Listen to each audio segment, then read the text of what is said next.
नमस्कार शेतकरी मित्रांनो, मी दीपक जाधव, नाशिक. आज 11 जानेवारी 2026 ची रात्र, म्हणजे 12 तारखेपासून पुढे पाऊस आणि हवामानाच्या सिस्टम, थंडी कशी असेल या संदर्भात व्हिडिओ आणि ज्या सोशल मीडियावरती ज्या काही पेपरच्या बातम्या, युट्यूब चॅनलच्या व्हिडिओ आणि इतर काही संस्थांचे काही रिपोर्ट्स येत आहेत, तर की 2026 मध्ये अवर्षण असेल, 2026 मध्ये दुष्काळ पडेल, ह्या ज्या गोष्टी आहेत त्या बाबत जो काही 9 तारखेला एनसोचा मेल आला, त्यावरून मी तो अंदाज त्या ठिकाणी देतो. एनसो म्हणजे एल्निनो सदर्न ऑसिलेशन या नोहा या संस्थेचे, म्हणजे सीपीसी क्लायमॅटिक प्रिडिक्शन सेंटरचे जे काही रिपोर्ट्स येतात, त्यानुसार जो 9 तारखेला रिपोर्ट्स आला त्यांचा आत्ताच जस्ट म्हणजे 5-6 दिवसापूर्वी, तर त्यावरून आपण अंदाज देऊ. तर बघा मित्रांनो, सॅटेलाइट पिक्चर जर बघितलं तुम्ही, तर आपल्याकडे या दिवसामध्ये म्हणजे साधारणपणे जानेवारी, फेब्रुवारी, मार्च, म्हणजे ऑक्टोबर ते जानेवारी, मार्च पर्यंत जो काही पाऊस येत असतो तो एक तर ह्या भागातून येतो, मेडिटेरियन सी. म्हणजे ह्या ठिकाणी जे काही ध्रुवीय चक्रीवादळ बनत असतात किंवा पश्चिमी विक्षोभ येत असतात, त्याचे काही रेमिनंट खाली येतात आणि ह्या दिवसामध्ये खालच्या भागामध्ये इथे कुठेतरी लो प्रेशर तयार होतं आणि ते असं क्रॉस जाताना थोडंफार दायरा हा वरती सरकतो. तुम्ही आज जर बघितलं मित्रांनो, बघा, तर संपूर्ण महाराष्ट्राच्या ह्या भागामध्ये थोडं ढगाळ वातावरण त्या ठिकाणी तयार होतं. आपण झूम करू थोडं, तर बघा ह्या ठिकाणी, तर ह्या भागामध्ये जे ढगाळ वातावरण त्या ठिकाणी बनलेलं होतं, तर ह्या ढगाळ वातावरणामध्ये सातारा, सांगली, कोल्हापूर, धाराशिव, सोलापूर ह्या भागामध्ये ढगाळ वातावरण होतं. तर बघा एक मित्रांनो, मागे आपल्याकडे 1 तारखेला, 1 जानेवारीला मुंबईला जोरदार पाऊस झाला. त्यानंतर जो 4 दिवसापूर्वी नाशिक जिल्ह्यामध्ये सटाणा भागात पाऊस झाला. नंतर त्या आदल्या दिवशी वणीच्या भागात पाऊस झाला. तर हा पाऊस मी आधी बोललो होतो त्या पद्धतीने बघा, ह्या डब्ल्यूडी पश्चिम विक्षोभाचे रिमेनंट काही खाली आले होते. तर अंदाज जर सांगितला की 3 तारखेपासून 11 तारखेपर्यंत पाऊस येऊ शकतो, तर ह्या संपूर्ण याच्यात पाऊस येतोच असं नाही. आणि ज्या ठिकाणी पाऊस येतो तर त्या ठिकाणी पाऊस आल्यानंतर मित्रांनो नुकसान होत असतं. तर बघा, जे मुंबईला झाला किंवा नाशिकच्या सटाणा भागात झाला किंवा वणी भागात झाला, हा पाऊस आल्यानंतर जेव्हा सटाण्याचा पाऊस झाला त्यानंतर पश्चिमी विक्षोभाचे ढग हे बाजूला सरकले आणि तो पाऊस त्या ठिकाणी थांबला गेला. परंतु आता काही 12-13 पासून जे वातावरण सांगतंय, तर बघा याचा प्रभाव कसा असेल आणि डब्ल्यूडी म्हणजे काय आणि मॉडेल आधारित पुढील 2026चा अंदाज, आपण लेटेस्ट अपडेट एकदाच अंदाज सांगून द्यायचा तर तो अंदाज तसाच होतो असं नाही. जसे जसे रिपोर्ट्स येतील, जसे अपडेट येतील, आपण तसे अंदाज सांगत जाऊ. तर बघा, आजच्या 11 तारखेच्या संध्याकाळपर्यंत महाराष्ट्राच्या या भागामध्ये, दक्षिण भागामध्ये ढग वरती सरकताना दिसत आहे. संपूर्ण दक्षिण भारतामध्ये ढगाळ वातावरण आहे. आपण जे बोललो होते की 11 तारखेपासून ढगाळ होईल, परंतु तितक्यावर त्यांनी नाशिक पर्यंत, उत्तर महाराष्ट्रापर्यंत मजल मारली नाहीये. मात्र खालच्या भागामध्ये ढगाळ वातावरण त्या ठिकाणी तयार झालं. तर महाराष्ट्राच्या कुठल्या कुठल्या भागात ढगाळ वातावरण तयार झालं ते बघूया. तर बघा, ह्या भागामध्ये ढगाळ वातावरण तयार झालं. तुम्ही बघा, मी मार्किंग केलंय महाराष्ट्राची दक्षिण बाजू. तर नांदेड, त्यानंतर सोलापूर, धाराशिव, तर इकडे अगदी बघा तुम्ही सांगली, साताऱ्याचा काही भाग, काही पुण्याच्या नाही पण पुण्याचा अगदीच पूर्व भाग, अहिल्यानगरचा एकदम दक्षिण भाग आणि ह्या मराठवाड्याच्या ह्या भागामध्ये आज ढगाळ वातावरण अतिशय पाहायला भेटलं साधारणपणे संध्याकाळी. तर उद्या याचा दायरा कुठे सरकतील आपण ते बघू. तर मित्रांनो, उद्या हा बघा 12 तारखेला, तर 13 तारखेला हा दायरा महाराष्ट्राच्या इतर भागात देखील सरकताना दिसतोय. अगदी नाशिक पर्यंत जोर मारतो तो. परंतु पाऊस देण्याची शक्यता उत्तर महाराष्ट्रात शक्यता नाही आणि राज्याच्या इतर भागात देखील पावसाची शक्यता नाहीये. परंतु अहिल्यानगरच्या आणि संभाजीनगरच्या दक्षिण बाजूला काही ठिकाणी, अगदी शिर्डीच्या आसपास देखील थोडाफार वातावरण अतिच खराब होईल. तर पावसाची शक्यता तिथे थोडी जाणवते. इकडे उत्तर महाराष्ट्र, नाशिक भागामध्ये पावसाची शक्यता ही अजिबात नाहीये, फक्त ढगाळ वातावरण होईल. इकडे भाग सातारा, सांगली, कोल्हापूर, सोलापूर ह्या भागात झाला तर तुरळक शिडकावे त्या ठिकाणी होऊ शकतात. मात्र मोठा पाऊस तरी त्या ठिकाणी दिसत नाही. तर मित्रांनो, बघा, या अॅनिमेशनच्या रूपाने उद्या 12 तारखेपासून ते 14 तारखेपर्यंत कशा स्वरूपात साधारणपणे पाऊसच्या ऍक्टिव्हिटीज असेल. तर बघा, मुंबई, पुणे, नाशिक, नागपूर आणि हा जो मधला भाग आहे, हे अॅनिमेशन आपल्याला दिसतंय की साधारणपणे 12 तारखेला अशा पद्धतीने वातावरण असून रात्री ते विरून जातं. मात्र 13 तारखेला पुन्हा एकदा सांगलीच्या भागेकडून या भागातून ढगाळ वातावरण वरती सरकतं बघा. आणि हे वातावरण 13 तारखेला संपूर्ण राज्यामध्ये वरती सरकताना आपल्याला दिसतंय बघा. ही 13 तारीख, 13 तारखेला जवळपास मध्य महाराष्ट्राच्या, मराठवाड्याच्या भागात असं वातावरण सरकतं ते. अगदी नाशिकच्या अगदी दक्षिण भागात 13ची रात्र संपल्या की 14 तारखेला अशा पद्धतीने बघा, 14 तारखेला इथे अहिल्यानगरच्या आसपास पावसाची थोडीफार शक्यता दिसते. 14 तारखेला परत विदर्भाकडे सरकून नष्ट होतं आणि 15 तारखेला रेमिनंट बरेचसे कमी होऊन त्याचा प्रभाव त्या ठिकाणी आपल्याला नष्ट होताना दिसतो. म्हणजे फारसं काही वातावरण नाहीये, मात्र 12 ते 14-15 मध्ये ढगाळ वातावरण असण्याची शक्यता आहे. तर मित्रांनो बघा, डब्ल्यूडी म्हणजे काय, यंदा थंडी काय, एखाद्या वर्षी थंडी नसते बघा, अगदीच अत्यल्प थंडी पडते. यंदा थंडी जास्त आहे आपल्याकडे. त्या थंडीचं कारण काय बघा, इकडे भारताची ही जी बाजू आहे, तर भारतात हा जी मार्किंग दाखवली की 4-5 हजार किलोमीटर अंतरावर भूमध्य समुद्र आहे या ठिकाणी. कॅस्पियन सी, भूमध्य सी किंवा ब्लॅक सी म्हणतात. आफ्रिका खंडाच्या वरती आणि इकडे युरोप खंडाच्या मध्ये हा असा जो खंड आहे भूमध्य समुद्र आहे. इथे काय होतं, इथे हाय प्रेशर एरिया तयार होतो आणि इथून जे पृथ्वीच्या 30° नॉर्थ बाजूने हे वारे असे वाहतात आणि ते वारे हिमालयावर येतात बघा. आणि येताना काय करतात, ते बाष्प घेऊन येतात, थंड बाष्प घेऊन येतात. तर थंड बाष्प करून ह्या बाजूला जे काही ग्रीनलँड, फिनलँड जे देश आहे ते -40 टेम्परेचर असतं आणि इतक्या थंड वातावरणात भागातून जे काही बाष्प हाय प्रेशर एरियामुळे बाष्प ह्या बाजूला चालतं, त्यामुळे हिमालयावर बर्फवृष्टी होत असते ऑक्टोबर ते मार्च पर्यंत. आता ह्या काळामध्ये जेव्हा डब्ल्यूडी ज्या वर्षी जास्त ऍक्टिव्ह असतात त्या वर्षी थंडी ही जास्त असते, कारण डब्ल्यूडी इथंच येत नाही. इथं आल्यानंतर या दिवसामध्ये इंटरट्रॉपिकल कन्व्हर्जन्स झोन हे खालच्या बाजूला शिफ्ट झालेले असतात, त्यामुळे हे बाष्प घेऊन हे मध्य भारतापर्यंत अगदी तामिळनाडू पर्यंत टेम्परेचर हे डाऊन करतं. ह्या ज्या वर्षी थंडी जास्त असते त्यावर्षी डब्ल्यूडी देखील हिमालयावर बर्फपात त्या वर्षी जास्त होत असतो. तर ह्या 5-5 हजार किलोमीटर अंतरावरील हा पश्चिमी विक्षोभ, पश्चिमी आवर्त किंवा पश्चिमी गडबडी म्हणतात त्याला, किंवा वेस्टर्न डिस्टर्बन्स असे अनेक नाव आहे त्याला. तर हा पश्चिमी विक्षोभामुळेच थंडी जास्त असते आणि ही थंडी सरळ नॉर्थ ते साऊथ डायरेक्शनची हवा असल्यामुळे आपल्याकडे जी काही थंडी पडली आहे, तरी ही थंडी जानेवारी एंड पर्यंत असणारच आहे.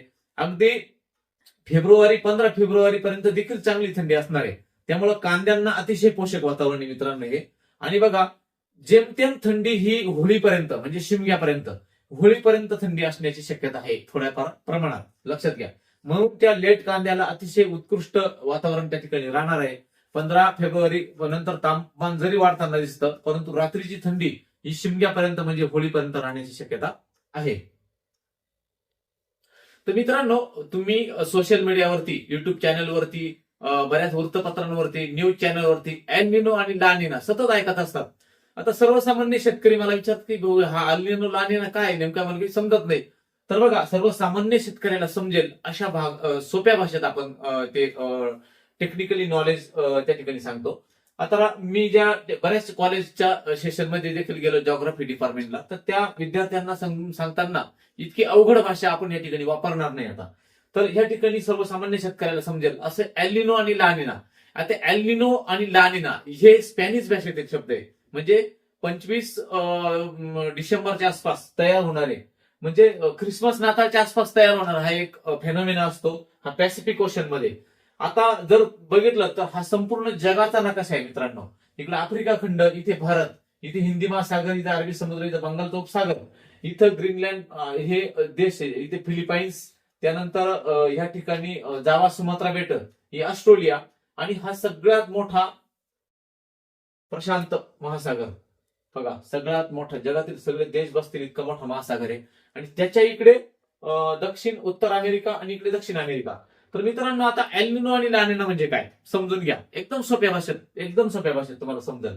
तर या ठिकाणी विषुववृत्त जातं, इक्वेटर रिजन हा विषुववृत्त, पृथ्वीचा भूमध्य हा, की या बाजूला उत्तर गोलार्ध आणि इथून खाली दक्षिण गोलार्ध. तर मित्रांनो, होतं काय, आपल्याकडे पाऊस कसा येतो बघा, आता विषुववृत्त गेलंय, इथे सतत व्यापारी वारे वाहत असतात, वर्षभर इथे व्यापारी वारे वाहत असतात. आणि 7 जूनला काय होतात, हे व्यापारी वारे दिशा बदलतात आणि ते भारताकडे टर्न मारतात. त्यामुळे भारतामध्ये जून, जुलै, ऑगस्ट, सप्टेंबर पाऊस असतो. तर होतं काय नेमकं मित्रांनो, हे व्यापारी वारे इथे इंडियन ओशन म्हणजे हिंदी महासागरात ते व्यापारी वारे आपल्याला इंडियन ओशन डायपोलमुळे पाऊस देतात. आणि इकडे देखील या विषुववृत्तावर सतत व्यापारी वारे त्या ठिकाणी वाहत असतात. आता आपण ह्या भागाचाच विचार करू. एल निनो ला निना ही घटना ही पॅसिफिक ओशन मधली म्हणजे प्रशांत महासागराची घटना आहे. आता ह्या ठिकाणी बघा मित्रांनो,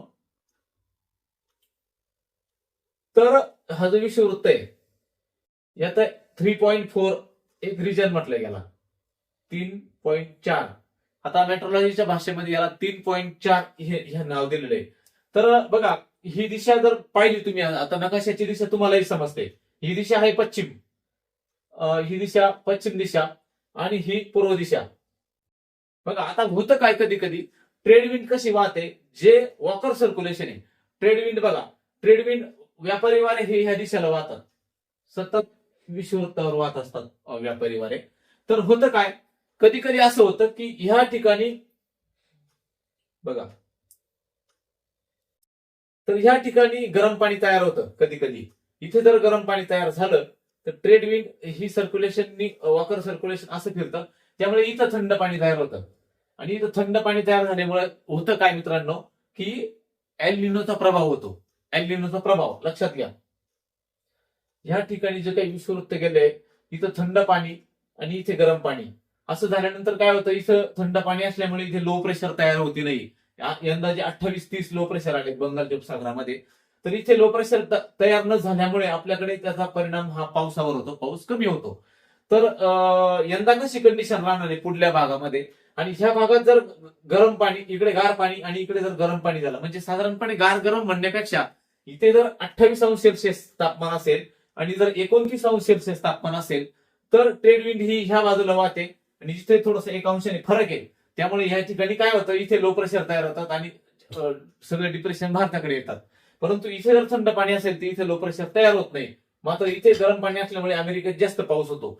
साधारण ही घटना अशी आहे. म्हणजे लक्षात घ्या, तुमच्या गावाच्या पूर्व बाजूला पाणी गरम आहे आणि तुमच्या गावाच्या पश्चिम बाजूला पाणी गार आहे, तर तुमच्या गावाच्या पूर्व बाजूच्या जी गाव आहे पूर्वेला, त्या बाजूलाच पाऊस होईल, पश्चिम बाजूला पाऊस होणार नाही. पण तुमच्या गावाच्या जर पश्चिम बाजूला गरम पाणी तयार झालं तर तुमच्या गावाच्या पश्चिम बाजूची जी गाव आहे त्यांना भरपूर पाऊस होईल, परंतु पूर्व बाजूला पाऊस होणार नाही. थोडक्यात सोप्या भाषेमध्ये एल निनो आणि ला निना या घटनेला म्हणतात. एल निनो म्हणजे गार पाणी होणे आणि ला निना म्हणजे आपल्याकडे गरम पाणी होणे आणि आपल्याकडे डिप्रेशन, लो प्रेशर सायक्लोन येणे. ही एकदम सोपी आणि सरळ साधी घटना आहे. घडोघडी एल निनो ला निना काय असतो हे लोकांना वेगळ्या पद्धतीनं सांगणं, तर सोप्या भाषेत म्हणजे गार गरम पाणी होणे समुद्राचे 1 अंशाचा फरक, त्यालाच एल निनो ला निना म्हणतात. आता जो काही 9 तारखेला जो मेल आला होता नोवाचा, त्याच्यावरून आपण अंदाज बघूया. तर बघा मित्रांनो, नोवाचा जो काही मेल आलाय, कधी आलाय तो, मला वाटतं 9 तारखेला, 9 तारखेला मला मेल आलाय. तर क्लायमेटिक प्रिडिक्शन सेंटर नोवा, तर यांनी असं हे सतत बदलत असतं हा ग्राफ. कदाचित पुढच्या महिन्यात जो मेल येईल त्याच्यात अजून काही चेंजेस असतील. तर हा निळा जो कलर दिसतो आपल्याकडे, तर मी जे मागच्या वेळेस तुम्हाला दाखवलं की ऑस्ट्रेलिया जवळ गरम पाणी झालं तर त्या ठिकाणी ला निना सक्रिय असतो. बघा आता तिथं सध्या गरम पाणी तिथे, तर हा हळूहळू कमी होतोय. तो कधी कमी होतोय, डिसेंबर, जानेवारी, फेब्रुवारी, जानेवारी, फेब्रुवारी, मार्च, फेब्रुवारी, मार्च, एप्रिल, मार्च, एप्रिल, मे, मे, एप्रिल, मे, जून, मे, जून, जुलै पर्यंत साधारणपणे हा कमी कमी होत या ठिकाणी एल निनोचा प्रभाव वाढताना त्या ठिकाणी दिसतोय. म्हणून जे काही सोशल मीडियाला लोक सांगताय की दुष्काळ पडेल आपल्याकडे, याचा तसा आपल्याशी काही संबंध आहे. जरी आपल्याकडे हा ला निना म्हणजे लाल रेषा ही वाढताना दिसते, तरी पण हा राखाडी कलर देखील आपल्याकडे आहे बघा. म्हणजे न्यूट्रल कंडिशन असण्याची शक्यता आहे, इतका काही फरक नाही पडत. म्हणून त्या बाजूने आपल्याकडे लो प्रेशर तयार होणार आणि ते आपल्याकडे पाऊस हे देणार आहेत. तर मित्रांनो बघा, सी सरफेस टेम्परेचर अॅनोमली जर बघितली तुम्ही, तर ह्या बाजूला जे मी जे बोललो होतो, या बाजूला बघा हे लाल दिसतं, हे गरम पाणी आणि हे थंड पाणी अमेरिकेकडलं, म्हणजे हे मॉडेल ग्राफ आहे हा. तर याच्यावरून तुम्हाला समजलं असेल की मी जे सांगत होतो मग इंडो पॅसिफिक रिजन मध्ये, इकडे हे लाल गरम पाणी दिसतं, हे बंगालच्या उपसागराचा पूर्व बाजूचा भाग आहे, हा ह्या बाजूचा. तर मित्रांनो बघा, साधारणपणे पुढच्या जे काही लोक सांगत आहे की कशा पद्धतीनं, फक्त ह्या ग्राफवरून सांगताय की एल निनो वाढणार आणि दुष्काळ पडणार, तसं काही होत नाही. एल निनो असताना आपल्याकडे दुष्काळ पडत नाही मित्रांनो. त्याच्यामुळे इतक्या पुढचा अंदाज न देता Indian ocean dipole, WD, MJO phase, वेगवेगळ्या फेजवरती आपला पावसाळा त्या ठिकाणी अवलंबून असतो. म्हणून शेतकरी वर्गाने कुठलीही काळजी करण्याची गरज नाहीये.